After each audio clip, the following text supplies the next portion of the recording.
Bienvenue sur le podcast Raconte-moi son histoire.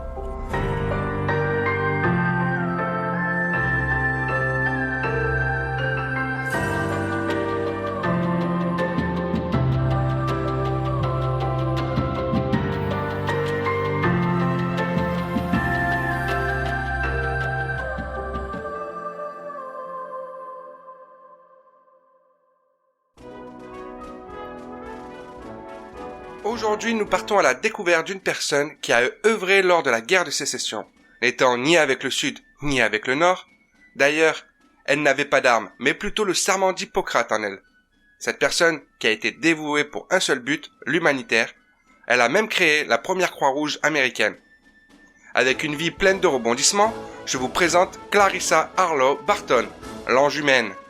Je suis Michael, et aujourd'hui je te raconte son histoire.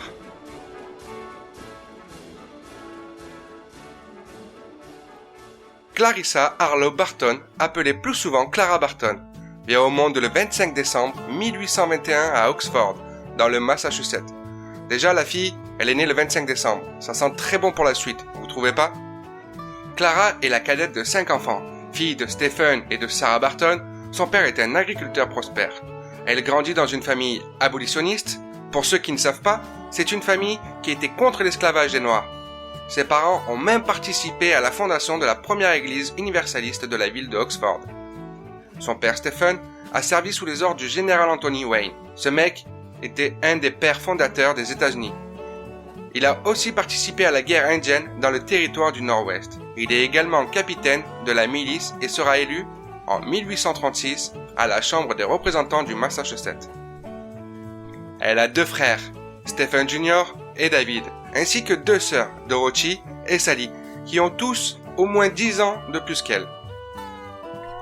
Son éducation se fait à la maison, et c'est une fille brillante, mais très timide. À ses 11 ans, un événement va bouleverser sa vie. Son frère aîné, David, tombe du toit de l'étable. Clara reste à ses côtés durant 2 longues années à s'occuper de lui, et apprenant à lui donner des soins. Et cet événement va marquer sa future carrière. Alors que son frère est rétabli, elle ressent comme un vide à l'intérieur d'elle-même. Dans ses mémoires, elle dit qu'elle était de nouveau libre, mais qu'elle ressentait un vide à l'intérieur.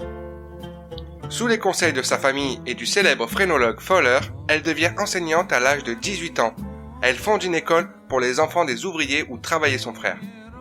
Puis elle déménage à Bordertown, dans le New Jersey, où elle crée la première école gratuite, en 1852.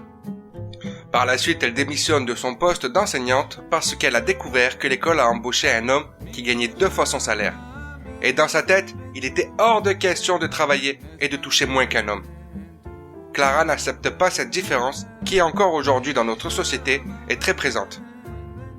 Donc elle déménage à la capitale, Washington.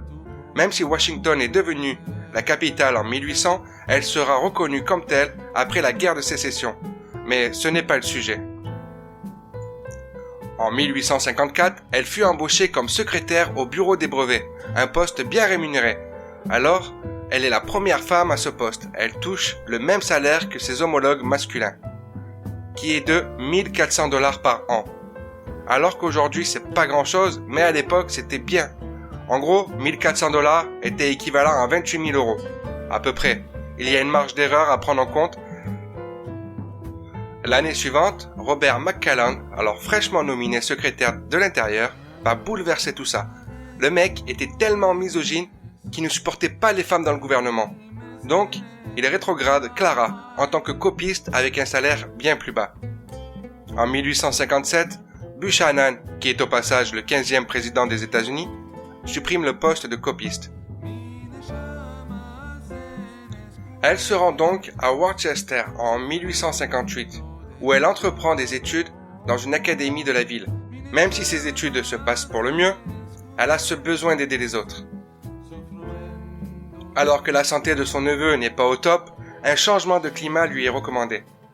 Clara rend visite à de nombreuses connaissances pour récolter des dons, mais la somme récoltée ne permet pas d'envoyer son neveu en cure. En parallèle, son frère tombe malade et Clara retourne à Oxford pour soigner son frère. Elle envoie ses dernières économies à son neveu afin qu'il puisse se soigner. Rebelote, retour à Washington.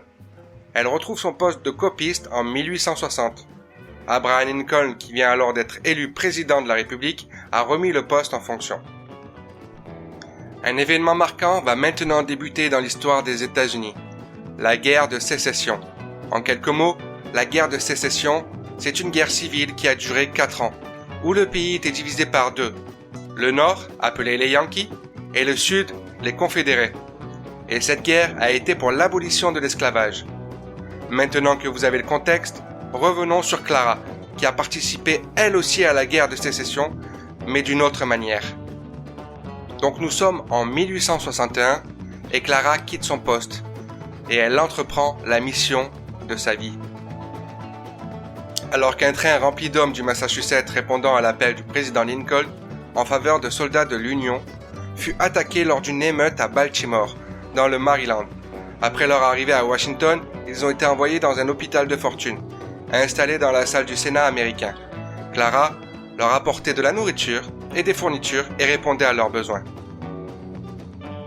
Après la première bataille de Manassas ou du Bull Run, qui a fait 847 morts et 2706 blessés, deux camps confondus, elle soigne les blessés à leur retour à Washington. En 1862, après avoir constamment harcelé les chefs politiques et militaires, elle obtient finalement des laissez-passer pour le front. Elle se rend ainsi compte que l'armée est très mal préparée, surtout au niveau médical. Après la bataille de Cedar Mountain, qui a fait un total de 545 morts et plus de 2000 blessés, elle débarque dans un hôpital de campagne vers minuit, avec tout un wagon de fournitures. C'est à cet instant qu'elle gagne le surnom de l'ange du champ de bataille. Elle se retrouve en première ligne de la bataille d'Antietam, le 17 septembre 1862. C'était la plus grosse bataille que les États-Unis ont connue. 87 000 soldats côté nord et 38 000 côté sud. Je ne vous laisse pas imaginer le nombre de morts et de blessés. Ce jour a été désigné comme un jour noir aux États-Unis. Au milieu de la journée et de la bataille, Clara voit les chirurgiens presser et panser les blessures des soldats avec des balles de maïs. Ils utilisaient tout ce qu'ils trouvaient sur le terrain. Les trains de ravitaillement étaient en retard et Clara avait amené avec elle un chariot rempli de bandages, médicaments et tout un tas de fournitures médicales. Ce chariot, elle l'avait récolté personnellement tout au long de l'année. Une fois son chariot remis au chirurgien, elle se met au travail. Alors que les balles sifflent au-dessus de sa tête et que les hurlements des gens grondaient, Clara leur prépare à manger, leur apporte de l'eau. Alors qu'elle s'agenouillait près d'un homme pour lui donner à boire, elle sentit un tremblement dans sa manche. Elle baissa les yeux et découvrit un trou de balle dans sa manche. L'homme qui était à ses côtés avait reçu cette balle. L'homme qu'elle était en train d'aider était mort. C'est vous dire la proximité de la bataille dans laquelle elle était et des risques qu'elle était capable de prendre pour aider les autres. Mais l'arrivée de Clara Barton sur le champ de bataille n'a pas été facile. La veille encore, son chariot était coincé près de l'arrière de l'immense ligne de ravitaillement de l'armée. Poussé par Barton, ses coéquipiers ont conduit les mules toute la nuit pour se rapprocher du devant de la file. Après cette bataille sanglante, l'État du Sud se retire et les wagons de fournitures médicales arrivent enfin. Effondrée de fatigue, Clara tombe malade. Elle retourne à Washington, allongée dans un chariot. Mais heureusement pour les soldats, elle reprend vite des forces et retourne aussi vite sur le champ de bataille. Et le 18 juillet 1863, elle se retrouve à soigner les soldats de la deuxième bataille de Fort Wagner en Caroline du Sud. C'est à cette bataille que la première infanterie afro-américaine originaire du Massachusetts a pris part, accompagnée avec d'autres régiments. Sur cette bataille, le nombre de pertes est de plus de 1600 morts et blessés sur les deux camps confondus. Et en 1864, alors qu'elle est âgée de 43 ans, elle fut nominée par le major général Benjamin Butler comme dame en charge des hôpitaux de l'Army of the James. En 1865, le président Abraham Lincoln la charge à la recherche des hommes de l'armée de l'Union disparus au combat. Elle parviendra à retracer le destin de plus de 30 000 soldats à la fin de la guerre. Elle est envoyée à Andersonville, en Géorgie, pour identifier et nommer les tombes des soldats de l'Union morts au camp Sumter. Cette expérience l'entraîne dans une campagne nationale pour l'identification des soldats disparus pendant la guerre civile. Elle publiera les listes de noms dans les journaux et entretiendra une correspondance avec les familles des disparus. Clara Barton obtient alors une reconnaissance nationale en donnant des conférences sur ses expériences de guerre dans tout le pays. Elle rencontre Susan Anthony et entame une longue collaboration avec le mouvement pour le suffrage féminin. Elle fait également la connaissance de Frederick Douglass et devient une militante pour les droits civiques des Noirs. C'est donc le deuxième combat qu'elle mène, et celui-là va durer 4 longues années. En 1869, épuisée de tout ça, et on peut la comprendre, cette femme a traversé tellement de choses, elle part en Europe avec sa sœur, pour se reposer. Mais on commence à la connaître, hein. Vous pensez réellement qu'elle va se reposer? Eh ben non, bien sûr que non. Lors de leur séjour en Suisse, elle rencontre plusieurs personnes, notamment Louis Appia, un membre fondateur du Comité international de secours aux militaires blessés. Elle entend parler d'Henri Dunant et de son idée d'une organisation internationale humanitaire pour les blessés de guerre, dans l'esprit de la Convention de Genève de 1864. Et nous sommes en 1870 et en Europe, vous savez ce qui se passe? Une guerre qui éclate entre Français et Allemands. Elle se passe à Strasbourg. Et Clara commence à prendre soin de la population civile. Elle part aussi sur Paris et elle crée des ateliers pour les femmes afin de leur assurer des moyens de survie. Et pour son engagement, l'empereur allemand Guillaume Ier lui remet la croix de fer à ruban blanc. Au total, elle passe 3 ans en Europe et c'est en 1873 qu'elle rentre au bercail.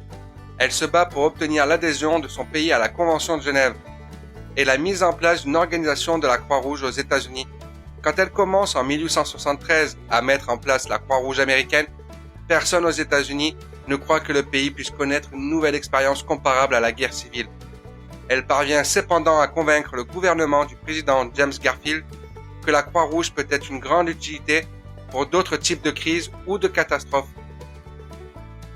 Au cours de l'année 1878, elle rédige et publie sous le titre « La Croix-Rouge et la Convention de Genève » à l'intention de tous les citoyens des États-Unis, mais en particulier à destination des sénateurs et des députés au Congrès, dans lequel elle écrit les origines et les objectifs de l'idée de la Croix-Rouge et du contenu de la Convention de Genève. 3 ans plus tard, le 21 mai 1881, la Croix-Rouge américaine est officiellement fondée, grâce à un don généreux de John Rockefeller. Son quartier général se construit à Washington, à proximité de la Maison-Blanche. Clara Barton devient, en raison de son expérience et de son implication, la première présidente de l'organisation. 1 an plus tard, ses efforts pour l'approbation de la Convention de Genève par les États-Unis sont couronnés de succès. En 1884, elle représente les États-Unis lors de la Conférence internationale de la Croix-Rouge et de la Conférence internationale de la paix à Genève. À sa demande, y est ajouté un amendement précisant que la Croix-Rouge doit, outre les victimes de guerre, apporter son aide aux victimes de catastrophes en temps de paix. Clara n'apprécie guère les tâches de gestion dévolues à la présidence. Elle est une femme d'action et préfère se rendre sur les lieux de catastrophes et de guerre pour y venir en aide aux victimes.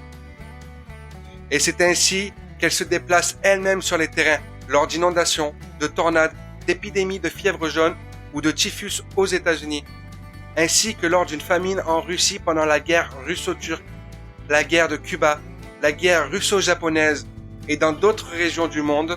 En tant que présidente des premiers mouvements d'aide humanitaire, elle met en place des programmes lors de catastrophes naturelles. Non seulement des vivres sont fournis aux victimes grâce aux dons, mais aussi des semences et des outils afin qu'elles puissent rapidement retrouver leur autonomie. Cette assistance à l'autonomie fait désormais partie intégrante des programmes d'aide internationale du mouvement de la Croix-Rouge et du Croissant-Rouge. Après 20 années de présidence de la Croix-Rouge américaine, Clara Barton met fin à ses fonctions en raison de luttes de pouvoir interne. À 86 ans, toujours active, elle fonde la première société nationale d'aide sociale. Elle était également une ardente partisane du droit de vote des femmes. Elle vit les dernières années de sa vie à Glen Echo, dans le Maryland. Sa santé décline et elle souffre de dépression. En 1912, elle meurt à l'âge de 90 ans d'une pneumonie. Je pense qu'on retient pas assez le nom des gens qui nous font du bien, et cette femme était simplement incroyable. Elle ne faisait partie d'aucun camp à part celui du bien, et à retracer sa vie, on s'aperçoit qu'elle a donné beaucoup, que ce soit pour les gens qu'elle connaissait, la famille, etc., les amis, et pour des inconnus. Merci à elle d'avoir marqué ce sens de l'histoire. Et merci à vous d'avoir suivi cet épisode. C'était l'épisode 4 de la saison 1, Clara Barton, l'ange humaine.